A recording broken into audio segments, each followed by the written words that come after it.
I was at school and they were handing out Pop Warner pamphlets. I'm like, this is it. This is what I want to play. So that's when I first started playing football. Northwest side of town, went to Greenway High School. It's kind of a late bloomer. Had a big growth spurt in high school. And really, NAU was the only four-year institution that offered me a scholarship. So I jumped on it. I took it and made the best of it. It was the best thing that's ever happened. So, and then just getting recruited by Joe Kirstein and Richard Gray, two old coaches that were here with Larry Quintera as the head coach. And then I just looked at it and saw a picture of me on my signing day with Richard Gray. I don't know, I was thumbing through some photos on a computer, and that like popped up, and I was laughing. Had a head of hair back in the day, so. But yeah, so it was an easy short drive coming up the hill to come to NAU. It's like, I'm going to take it. So, and I was very fortunate to play for Coach Quintera, the way he approached football to help develop that mental toughness. And we had unbelievable assistant coaches on that staff, and particularly O-line coaches, Andy Reid and Bill Callahan. We're back-to-back coaches. Had Marty Schetzel, had a long-time coaching career as a head coach at a small college, just recently retired as well, so I was very fortunate. Brad Childress was the offensive coordinator, so the conference back then was very highly respected. It was kind of a pro-style offense, so that also kind of lent to my transition as a player in the league in that regard. So a lot of things lined up for me. I was very, very fortunate, and that's how I kind of ended up at NAU, just growing up in Phoenix.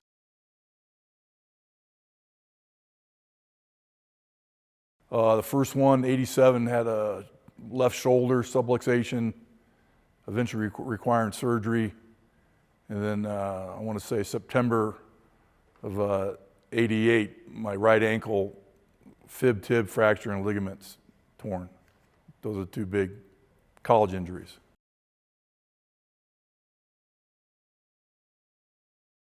Well, I had obviously surgery on both those, and a lot of rehab, a lot of early morning sessions with Nesbitt and the staff. They're in the training room back in the day, but before my shoulder surgery, we tried to maintain. It was a subluxation, just progressively got worse as the course of the season, but doing rehab or prehab, if you will, trying to maintain that throughout the season.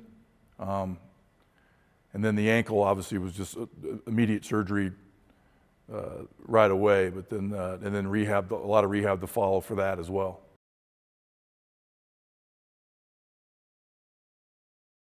And it was called a Bristow procedure. So they put in a good sized screw where they removed some bone where I think it's like a bicep tendon or ligament attached to, and they moved it over to keep my shoulder in place. It limited my movement. Well, I can't remember what it's, flexion or whatever it is, about 15 to 20 degrees was normal. So I'm right-handed, so that being left-handed was fine. For offensive line play, it didn't really hinder me in that regard. So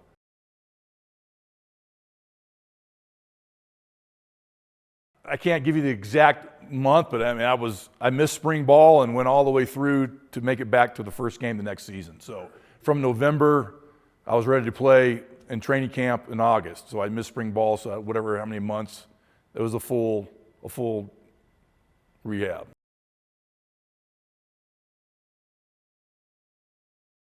Maybe not quite as long, but the process there, again, was going through the strengthening as well and balance. I remember doing a lot of work on trampoline, work to fine-tune that stabilization of that ankle joint, and then just working through, I don't know if stiffness is the right word, but just, I still got the plate and screws in. They said I could take it out, but I'd have to be on crutches for another month. I didn't want to do that. And it never really bothered me, just maybe a little small irritant because of the screws that would rub against the skin or your cleat. But other than that, Nez was the only guy that would tape me right to the skin on those ankles, so it was all good to go. And was another big vivid memory. But that was a full process, and I made it back for spring ball, so I didn't miss spring ball that following year.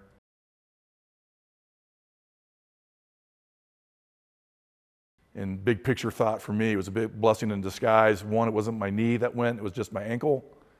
And I needed another year to mature and grow. I was on the younger side of age.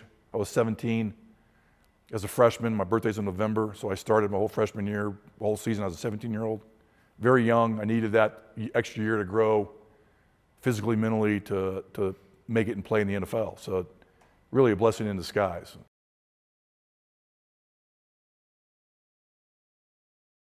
I mean, just going through scar tissue. I remember biting a lot of tongue depressors in the training room as we're trying to work through movement and get you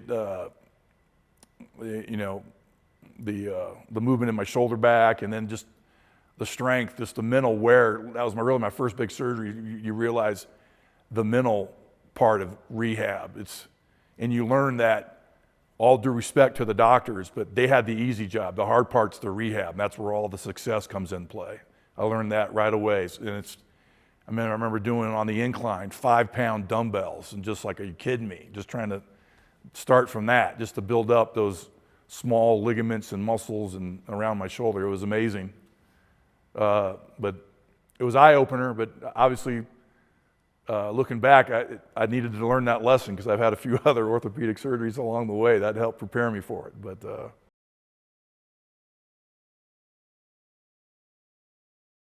well, and it's tough, but nothing you can do but put your head down and go to work and get back out on the field as soon as possible. So it's kind of what I did, and really don't have much of an excuse or anything to do other than that. So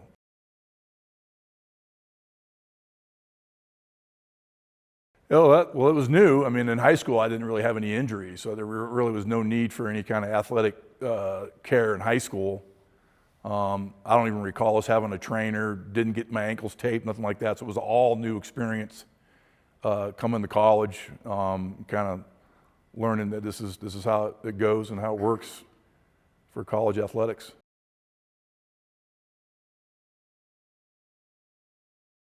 Not really. In that era, that really was not addressed or talked about. I think that's really has come to the forefront in maybe the last 15 years. I'm just throwing out a rough number from my days coaching, even my days playing professionally. It wasn't at the top of something that was discussed much.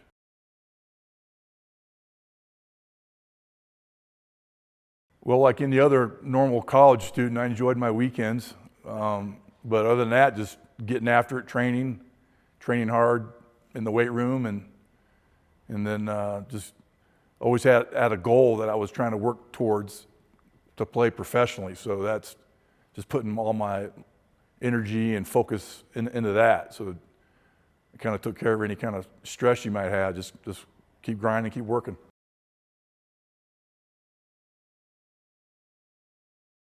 When you're injured, you could tell you're kind of not part of the team anymore. That's rough because they got to keep going. They can't stop just because you got hurt. So you miss not being actually in it and with the team and in the trenches, if you will. So that takes its toll a little bit mentally. You just got to understand that. But getting injured, you're going to get a little ding in your confidence just in that whatever that injury was. So for me, it's the shoulder joint, the ankle joint. Is it going to hold up? Is it going to? But after a week of practice, and I'm back. Okay, it's good. Then your confidence gets back to where it needs to be to play at the level you need to play at. But yeah, it's part of that rehab process too. It's like I mentioned before. It's such a mental taxing deal, and I only know NAU, but I feel like I was very fortunate that I had the Nesbitt and the trainers around to help me rehab through that process and hear me maybe complain and feel sorry for myself and always keep me in a positive mindset, because it's a grind, and there's days you're going to take a step back just to take 3 steps forward. like I mentioned before, that shoulder surgery was an eye-opener to learn that. And it's, so just having people around you that understand that and help you keep pushing through in that positive light to keep going forward, to get healthy. So to experience 2 surgeries and then still be able to make it in the NFL, I feel very fortunate, very fortunate.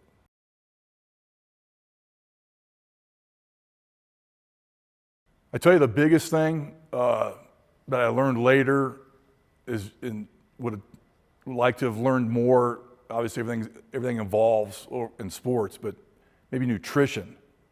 Just trying to build up the body better, cleaner. Really wasn't really aware of much back in those days. So, and college athletics, especially here at NAU, has evolved so much. I mean, I know being here in this facility, they got a nice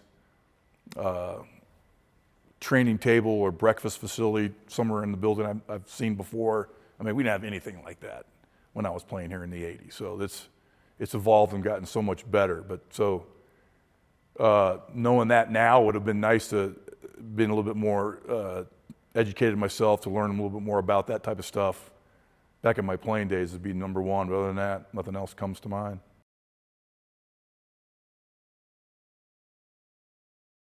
I think it's everything you lean on, because life's going to have its ups and downs. Life's not fair.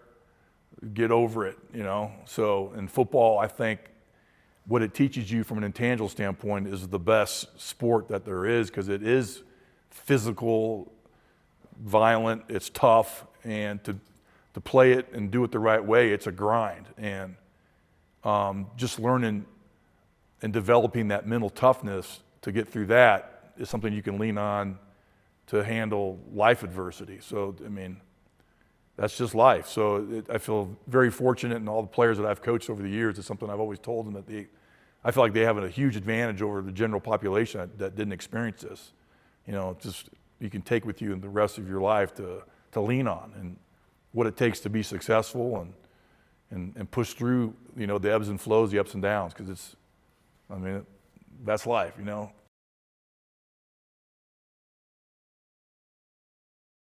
Nez helped develop some of that mental toughness about, hell, you're not hurt. Put some ice on it and get back out there, kind of stuff. So it was good. He knew when to push guys and when you needed to not maybe be pushed so much as well. But no, Nez has been great. He hasn't changed a bit. He's like Dick Clark. He hasn't aged a bit either. He looks the damn same since I was here in college, which irks the hell out of me. I'm gray and bald and look completely different, but it's depressing. But no, he's fantastic. Always upbeat, high energy guy. One good memory I used to love, I'm an old school country guy too. So I'd love to listen to a little bit of Jim Reeves, and I know Nez liked that as well. So he would let me play it a little bit in the training room, locker room, and it'd drive everyone else nuts. But him and I loved it.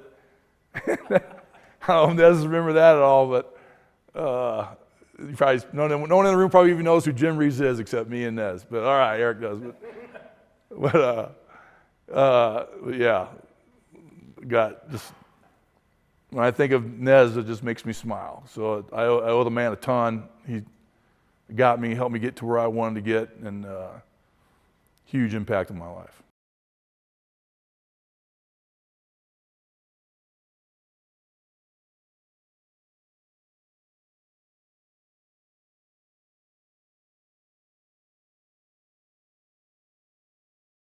I've had 2 low back surgeries, lumbar L5S1. First one was nerve issue was down my left leg, and then my second one was down my right.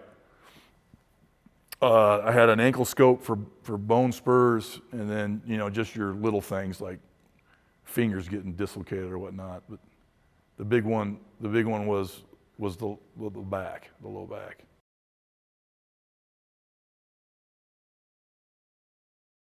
Yeah, I mean, it was huge because I experienced 2 pretty good ones back to back. And so I kind of knew what was needed and expected to deal with just, having to come back from it. It was just a new body part. It was my low back. So, learning about that process. So it definitely prepared me mentally for it, and just learning all the nuances of dealing with that from a rehab standpoint.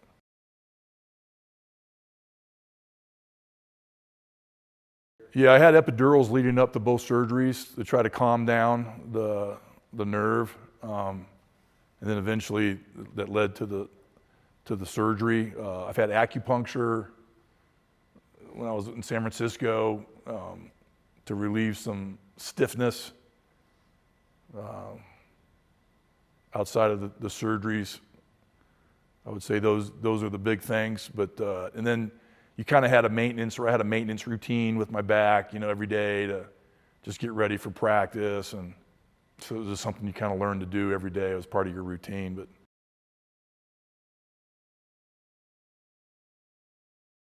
I think it's grown quite a bit as far as there's more services offered.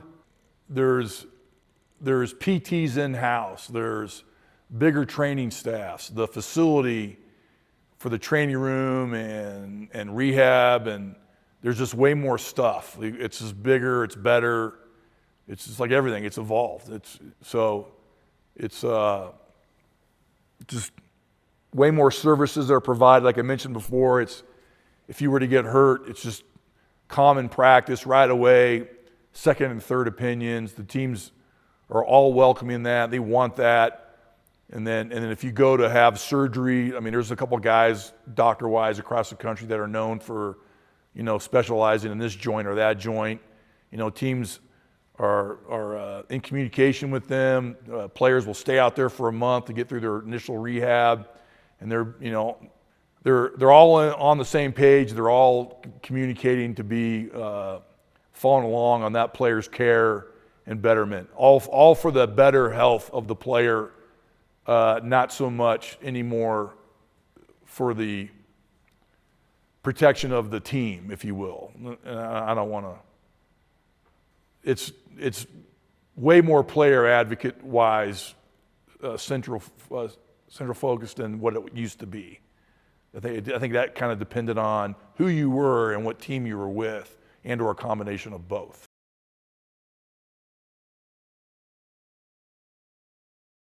Well, in Denver, like I mentioned before, was where I had my first back surgery. Then San Francisco is where I had my second back surgery into my career. But just maybe San Francisco at that time was a little bit more welcoming to, like I mentioned before, second opinion and going to see a certain doctor, that specialist guy that I wanted to go see than maybe Denver was at the time. When I first got to the league before I was married, I rented a room from the assistant equipment guy owned a house, so he would rent out rooms to a couple guys. All right, I rented a room from him.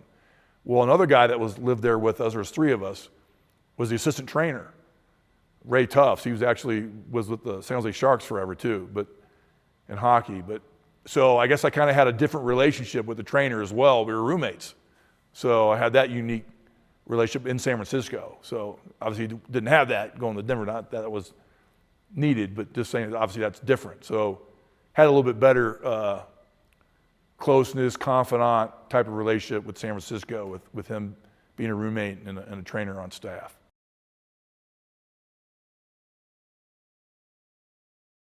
I've really kind of been spoiled, if you will, because as a player, you're catered to, and you don't have to, we can get you in next month for this, for whatever this appointment is. It's like, you need an appointment, you're going that day or the next day, So spoiled as a player, and then really coaching's the same. So I've been spoiled this whole time coaching as well. So it's been a benefit and a plus, and I've been spoiled rotten in that regard. So if anything, I might be an adjustment now that I'm retired to, have to wait to go see someone, 2 or 3 weeks or maybe a month. I remember calling when I was just recently, I'd been dealing with some heart stuff, and they said, you need to go check for sleep apnea. I go, okay. So I kind of put it off for a couple months. I didn't have time to go do anything about it anyways during the season, coaching. Well, then I finally called and said, yeah, we have an appointment available in 10 months. I'm like, 10 months? I go, okay, well, I'll call somewhere else. And that was who the doctor told me to call. So I'm calling a couple other people I basically got out of the phone book, and they're like 12 months out. I'm like, are you kidding me? So it's like, welcome to the real world, I guess.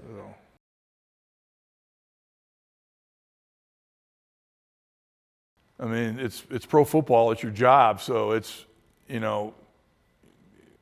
if you can't produce, then they're going to move on. And if you're hurt, obviously you can't produce. So it's just kind of the ugly side of that sport or that business, if you will. So I think with my experiences at NAU, actually just kind of helped develop some of that mental toughness to deal with that and understand that. I didn't take anything for granted. I was a 6th-round draft pick from a small school, so I didn't come in, thinking I had an easy street. I always felt like I had to prove myself, had a chip on my shoulder.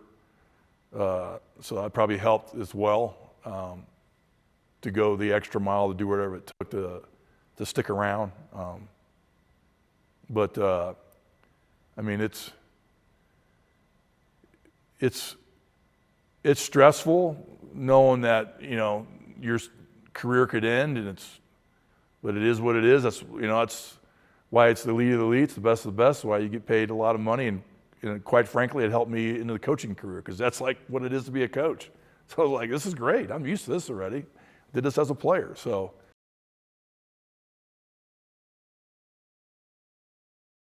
Yeah, I think the culture of the NFL back then was very different than it is now. Now it's extremely corporate, for lack of a better word. It's a lot of things are kind of expected and secondary nature, where when I was playing in the league, it was more of what they would call a family-owned business.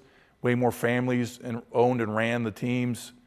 And each team was very different. Not all teams were the same. I was very fortunate to be drafted by the Niners, who at the time was kind of like the team to be at. They really treated us very well from ownership down, comparatively speaking. So it was fantastic in that regard. But other teams, would approach things a little bit differently. I know, like simple things like from an athletic trainer or medical stuff is just getting a second opinion, or that was kind of frowned upon back then. Like the teams, I wouldn't say look to get rid of you, but you felt like that's like a no-no. Like, and one of my back surgery was actually when I went to Denver in an old free agency system, and I didn't have my back surgery by their team doctors. I went back to the Bay Area and got it done by a doctor who did Joe Montana's back, who was my teammate. I remember talking to him about it. I said, if this guy is good enough to do Joe Montana's back, that's the guy I want to do mine. And that took a little gumption on my part to tell the Broncos that's what I'm going to do. They put pressure on you not to do that, but it's like, but that's expected. Teams help set up second opinions. They help with travel. I mean, it's just a normal course of doing business now. But back then, that was a negative, a no-no. It was frowned upon and not very well received, per se, by most teams.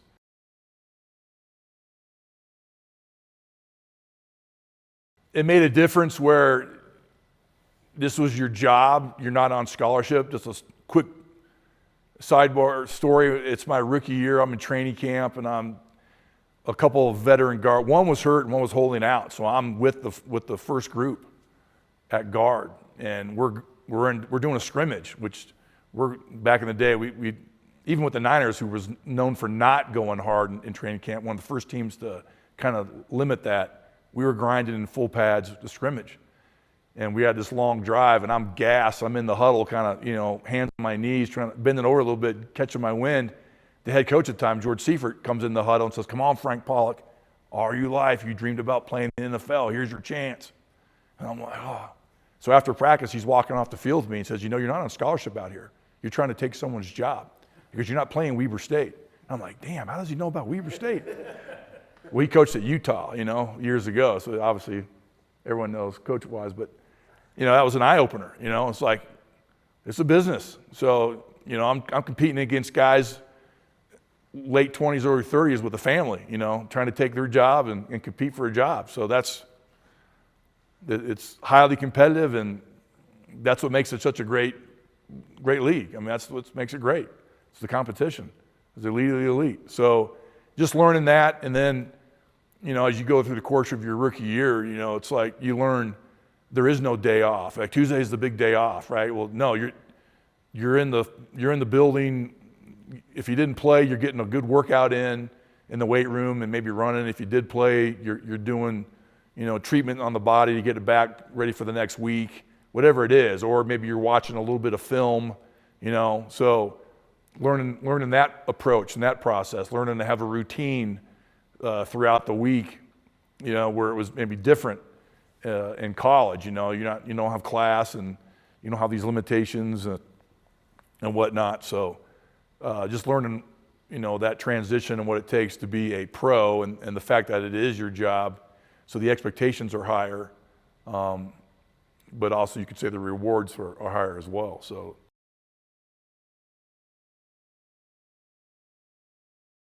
Yeah, absolutely. My wife's a saint. I mean, she's still married to her today, 32 years. She's also had to go experience the coach's wife, so she's a saint.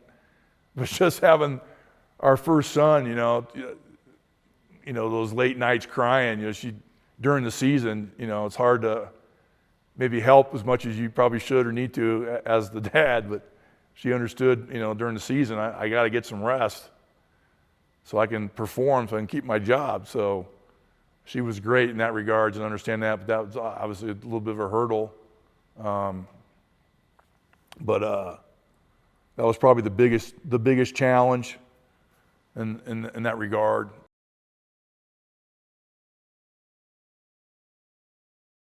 The big one is just I had my second back surgery, and I never really came back fully from that. The nerve never really came back fully from that in my right leg, so that was really kind of clearly stated. Your body's not going to allow you to come back, so you're done playing. So, but you just feel it as well that you can't maintain the level of play. Your body starts to get more worn down. You put enough years on it, and just the nature of the business. I was more of a role player, so that role is only going to last so long before they're going to want someone younger who's got more potential upside. So just learning the business, that it's, there's a clock on that.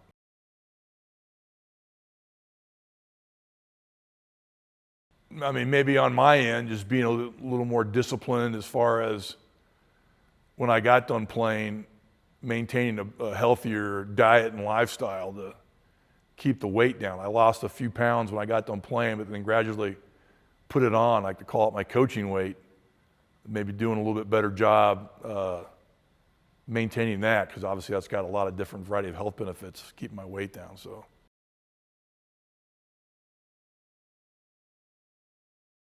Keep grinding. I'm a big worrier. What's that old phrase? Probably your biggest positive is also your biggest negative. So I'm a huge worry wart. I've always been one of those guys that's worried, as a kid. Oh, we shouldn't be doing this. Someone's going to get hurt. Or always a worry about the future. Oh my God, am I going to, So that's what's driven me. So it's also been a huge plus, but maybe to not be such a worrier and then enjoy the moment, enjoy the journey, and then discipline and focus and maintain, keep that weight off. Once you got it all off, first couple of years after you got them playing, keep it off. Don't let yourself put it back on in a bad way over your coaching career. Those are probably the two main themes.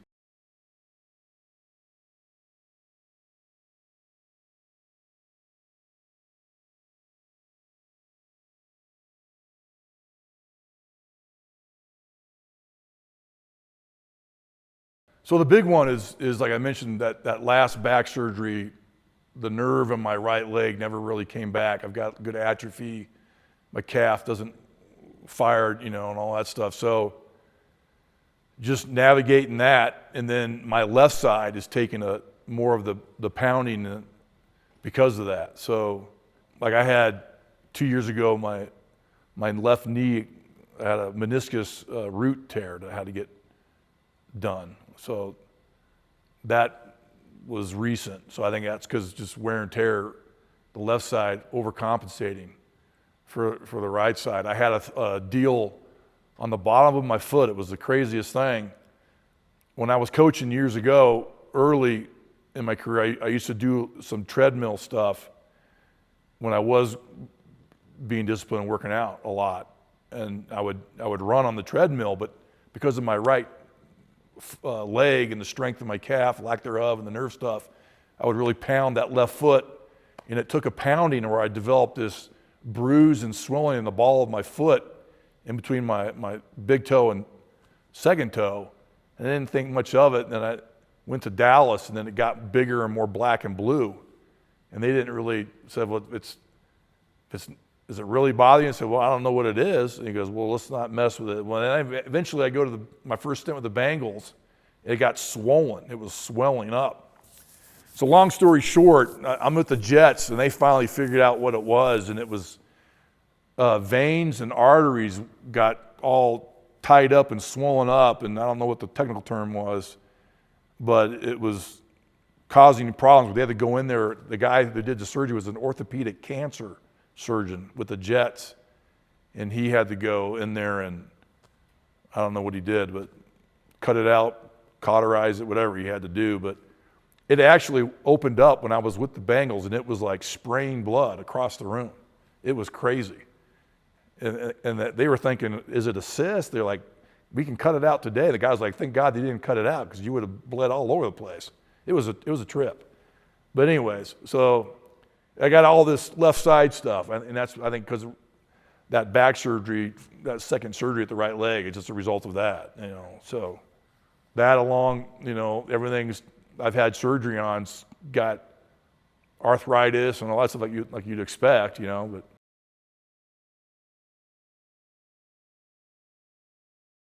whatever team you're with, whether it's NAU, whether it's the Niners, the Broncos, or now I'm coaching for all these NFL teams, and you go in, there's this, we're visiting with such and such from such and such team.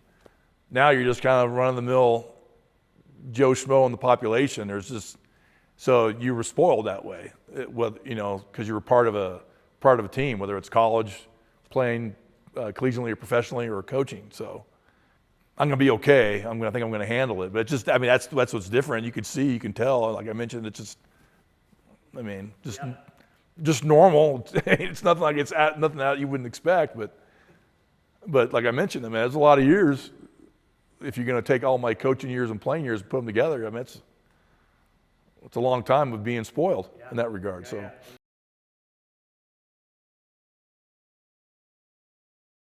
That's another thing that's evolved a ton, is the players union trying to help players make that transition in what they were providing and doing. Way better now than what it was when I was a player just retiring.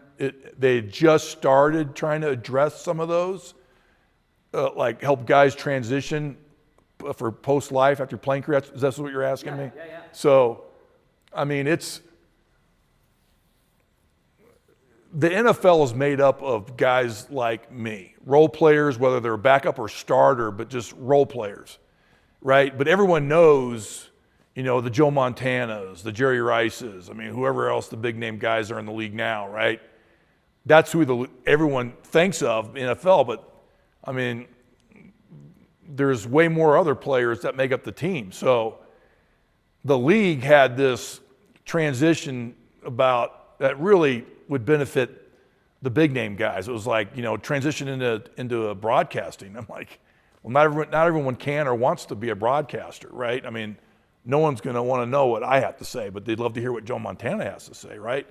But those guys, I would like to say as well, they're going to have a mental transition because it's different, but it's not as much because they're still going to have, if I'm phrased this the right way, the celebrity of Joe Montana versus the person Joe Montana, right? Where there is no celebrity Frank Pollack, it's just the person. You know what I'm saying? Absolutely. So it's a way different transition. And back then, they seemed to cater to just the celebrity players as opposed to the average working man, if you will, in the league. So, but they've gotten way better at it, seeing what the stuff that they try to provide now and address. So kudos to the union, one, to recognize that and try to address that. And they've done a really good job as far as trying to provide avenues and services and for players, and not just immediately, it's even when you're retired.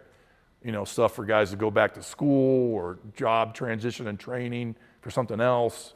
And they got a website for retired players, got a list of a whole bunch of stuff. But it's difficult because you're so, you could say I struggle with it now today because it's, for football, one, there's a myriad of stuff. I'm very blunt, to the point, and some people with my personality and how I address someone or the room or whatever can come across as maybe gruff or, holy cow, over the top or aggressive, where that's just normal in football. It's like, so that, dealing with that, the corporate world versus it's a little different.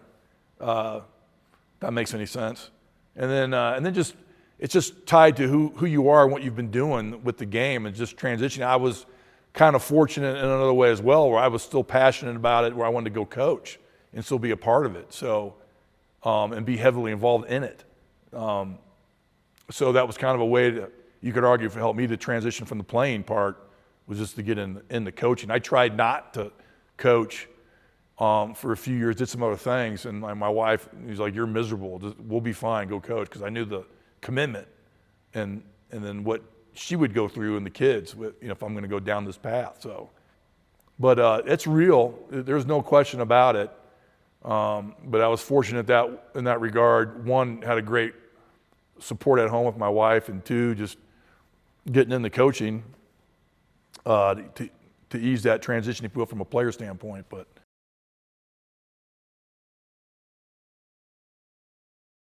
I'm going to do it a lot more now that I'm not coaching, but golf. That's why I think I'm so interested in golf, because it's such a mental grind. It's with yourself. So, it's unlike any other sport. You don't try harder, swing harder, grit your teeth. It's the opposite, and you have to control all that and be calm and just trust. And you have to train and whatever as well to get a decent swing, but it's all mental, and I just love that. It's really, to me, it's just you playing against yourself. I could care less about me playing with someone else. A lot of guys like to compete that way. That's not a big deal to me. I'm my biggest competition. I'm trying to better myself, beat my personal best.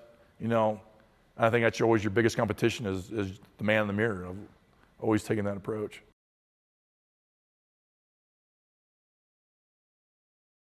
No, not really.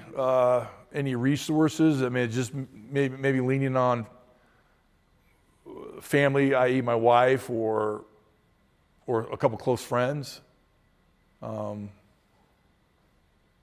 coming out here for my month was definitely recharge the batteries to go get after it another season. That's why I loved when I came here, like for my month vacation. It just like I could just turn and flip the switch, turn it off, and just come out here and enjoy my time.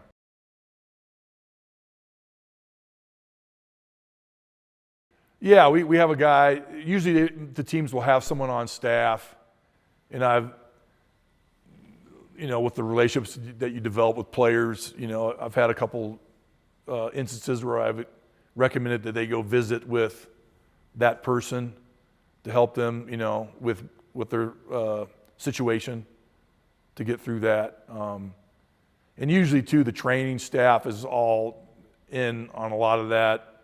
And a lot of times they're dealing with stuff like that we're not, as a coach, even privy to or told to as well. There's some confidentiality stuff that, we're kind of out of the loop on purpose for a good reason on those types of things.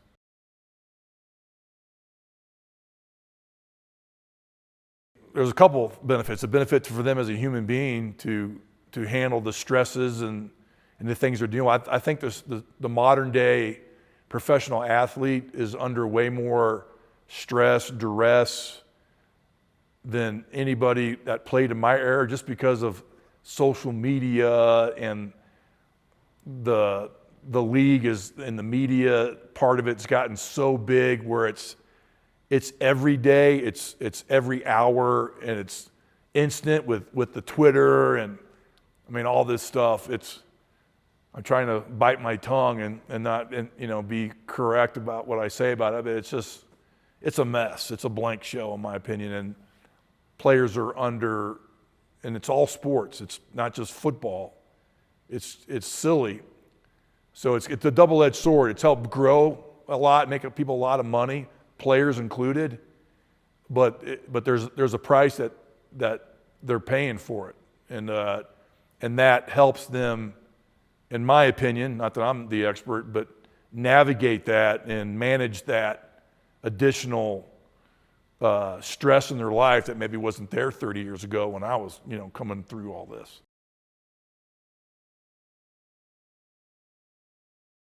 I think that was maybe a taboo in my era. I think it's been more open and accepted within the last, 5 to 7 years, that you're not frowned upon, you're not looked at as soft or weak. It's like, hey, you're being smart, you're taking care of your well-being, which is great.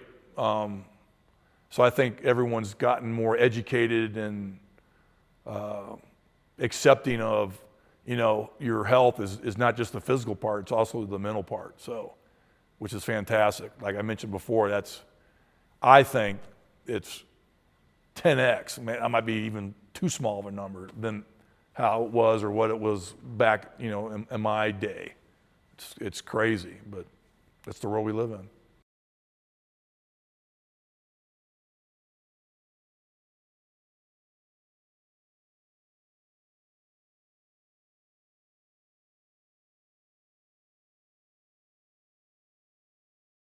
Yeah, so it's a benefit that they provide for retired players.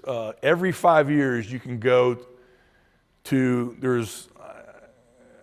I'm just throwing out a number, I could be off, but I want to say maybe 6 main hospitals in the country, like Cleveland Clinic is a big one. And I want to say maybe the Mayo, or I know Cleveland Clinic, and they have an office in the LA area, a satellite office, but they're the big one. And they do a full assessment, and they call it the body and brain. So they do everything, your physical well-being, everything, the entire body, your brain included, it's physical brain and the mental. I met with 2 different mental doctors, for lack of a better term. Can't recall exactly their, psychologist, psychiatric, whatever, and I had a visit with them as well as part of the process. And then I did a gazillion tests. It was from 7 a.m. till 4 p.m., 3 days of meeting with experts in their field, whether it was an orthopedic guy, a heart person or whatnot, a brain person, and then just getting all these x-rays, CAT scans, MRIs, blood tests. I gave a ton of blood. They did a ton, like whatever they did test-wise there, but everything, vascular stuff. It was incredibly thorough, and then they go through all your results and give you recommendations of what you need to address and take care of, and put you on this medicine. They give you prescriptions right there, and it's all paid for. It's fantastic. I texted every teammate, ones I haven't talked to in a while, just said, you got to do this. They fly you out there, they feed you, and all the expenses of the medical stuff is all paid for. So it's incredible benefit. To me, it was the maybe the best, if you can argue, maybe the second best or the best benefit that the union has provided players, in my opinion, next to the 401k that was new when I was a player, that got implemented. And for whatever reason, they've got some sort of matching deal that they could do that's not the norm. So you'd be foolish not to do it as a player. So, but it's incredible. So, and it's every 5 years. So, and I just heard about it just about a year and a half ago through one of the guys I work with at the Bengals, as a former player. And he works with the Bengals and in the front office stuff. But he was telling me about it. I was like, I never heard of this. So it was fantastic. So it's very thorough, and just to know, this is the stuff you got to work on. And they give you a plan, and then they're going to follow up. Like the nutritionist said, I'll be calling you in a month. Every couple of months after that, I met with a PT person, said they gave me some things I needed to do to help me with some stuff. Like you go through this huge questionnaire. What are the things you're dealing with now? And then they go through that questionnaire with you, the internist, and kind of fine tune it. And they're a very well oiled machine where they're all know exactly what your file looks like. And it was, I just can't say enough about it. I was extremely impressed. And then, and it's nice to know that, they follow up to see where you're at on some of the recommendations, and you can go back in 5 years to kind of see if you've made an improvement, or, God forbid, you've gotten worse in some areas. But it's pretty good, especially someone my age. Now I'm 57, and some of these other things that are popping up, it's part of that also transition in life. You're hitting this, I'm getting towards, I'm not letting the old man in, but, things that start to creep in at this age that are just normal, that you're like, it's new, I'm experiencing, it's new.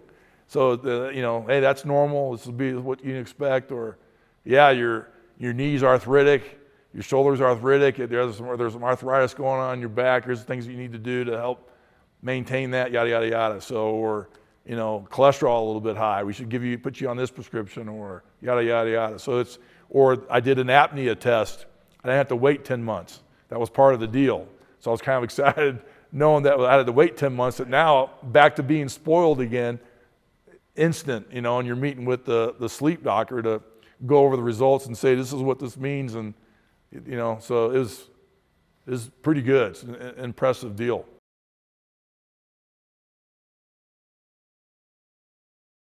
Well, there was 2 athletic trainers that were at the trust. So one of them in particular, I'm drawing a blank now on his name, but he kind of took me around. The Cleveland Clinic's like, well, Bob Gray was one, then there was another gentleman. Okay, there were 2 then. Yeah. Okay. And then the other guy was the main guy I was with most of the day. It's like 18 blocks is the Cleveland Clinic. It's a humongous facility. So he's, some places we could walk to, other places we're getting in shuttles that they go all over the place, getting me, in and out of all these appointments. It was like loaded all day long to do all these deals. That he was heavily involved in that, obviously, in that part. I can't speak to what else he would be doing when he was not with me. I'd be at an appointment and he'd have his laptop. So, obviously he's got a lot of other stuff he's got to do besides chauffeur me around and take me to make sure I'm getting to where I need to get to.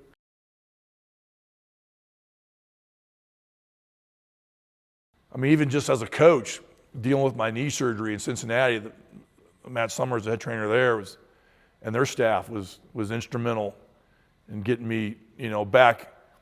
It happened in the spring, and then, going into training camp, I'm not no spring chicken either. I'm not bouncing back as fast. So, just having that there, and then those guys getting me through and helping me get through that process. Or just being at the Jets was when I was 50, so I had to go get my big checkup when you go at 50. The head trainer there was the one driving me over to, and then waiting and taking me back because I can't drive after I, get that, what is it, the colonoscopy deal that they do at 50, So, just huge, the trainers as far as going through your playing and coaching career, as far as helping you navigate, all these deals. And some of it's not just football related, so.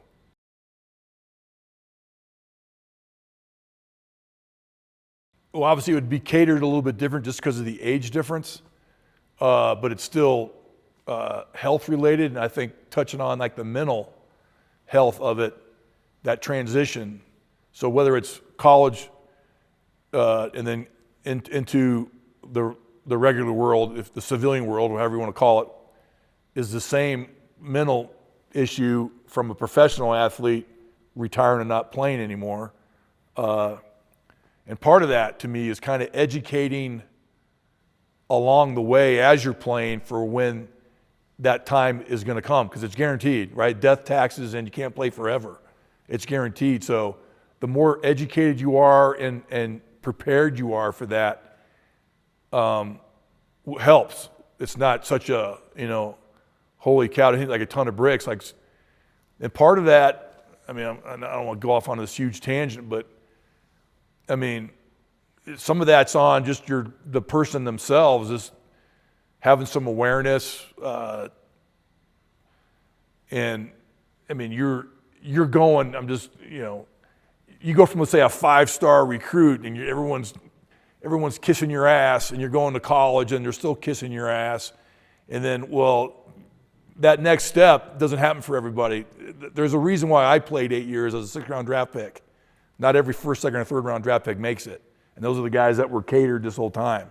So they need to somehow, and I don't have the answer, but I think they need to be educated along the way, but they need to want to be educated as well too. Like, that ain't happened to me. Hey, bud, sorry, but this is just reality. So they've got to want to be educated and understand, have some awareness to that's going to come, and then mentally, how you prepare for it. And then it's just, and I think it's different for that age. I have a son he went to NAU, graduated, and he went to ASU and got his master's. He just graduated in December. Well, now he's trying to find a job, and he's trying to transition, and